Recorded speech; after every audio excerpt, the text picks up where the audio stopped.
ఒక ఊరిలో ఓ శిల్పి ఉండేవాడు. అతనికి ఓ రోజు మంచి దేవుని శిల్పం చెక్కాలి అని ఆలోచన కలిగింది. ఇక విగ్రహానికి కావలసిన మంచి ఆకారం కలిగిన రాయిని వెదుగుతూ దగ్గర్లోనే ఉన్న ఒక అడవిలోకి వెళ్ళాడు. అలా నడుస్తూ ఉన్నాడు. మధ్యాహ్నం అయిపోయింది. బగబగా మండుతున్న సూర్యుడి వేడిని అతను తట్టుకోలేని పరిస్థితి. అయినా సరే తన ఆలోచనను మార్చుకోలేదు. శిల కోసం వెదుగుతూనే ఉన్నాడు. ఇంతలోనే ఓహ్, ఈ శిల ఆకారం బాగుంది, దీన్ని చెక్కితే అద్భుతమైన దేవుని ప్రతిమ అవుతుంది అని అనుకుంటూ అవధులు లేని ఆనందంతో ఆ శిల వద్దకు చేరుకుని, ఓ శిల, నీవు నాకు అనుమతిస్తే నిన్ను ఒక అందమైన దేవుని విగ్రహంగా చెక్కుతాను.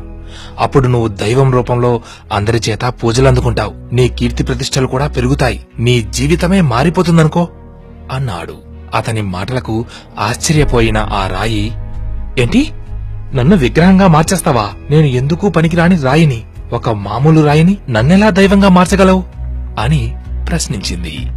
అయ్యో, నా మాట నమ్ము, నిన్ను ఖచ్చితంగా దేవుని ప్రతిమలా మార్చగలను. కాకపోతే అని తన స్వరాన్ని నెమ్మది చేసిన అతనితో, కాకపోతే ఏంటి ఆగిపోయావు, చెప్పు అంది. నిన్ను దేవుని ప్రతిమలా మార్చే ప్రయత్నంలో నేను కొట్టే ఉలిదెబ్బలకు నువ్వు తట్టుకోవాలి. అప్పుడు మాత్రమే ఇది సాధ్యమవుతుంది అన్నాడు. దాంతో, ఏంటి, నీ పదునైన ఉలిదెబ్బలను నేను తట్టుకోవాలా?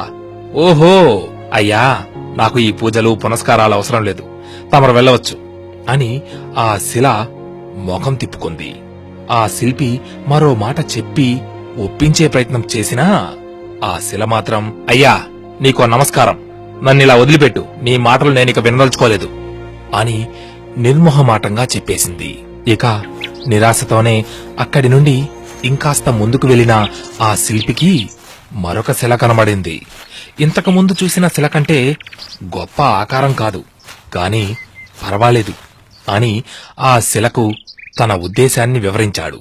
శిల్పి మాటలు విన్న ఆ శిల్పం, అయ్యా, ఎవరి ప్రేమకు నోచుకొని నాకు ఒక రూపమిస్తానంటున్నారు. మీరు చేయబోయే గొప్ప కార్యానికి నేను అడ్డు చెప్పను.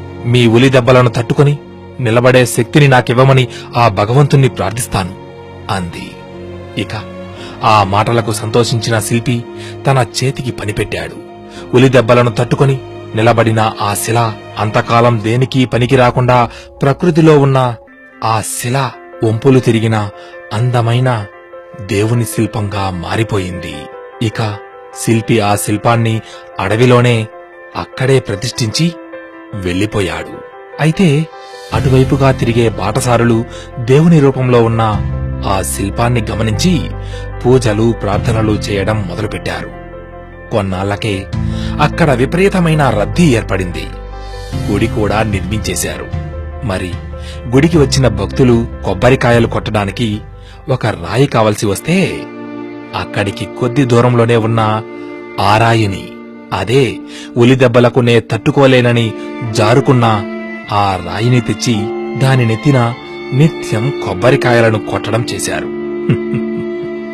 ఉలిదెబ్బలు అనే కష్టాన్ని భరించిన రాయి రోజూ పూజలు అందుకుంటూ ఉంటే అదే దెబ్బలకు కుదరదు అన్న ఆ రాయికి ప్రతిరోజు కొబ్బరికాయల దెబ్బలు తప్పలేదు.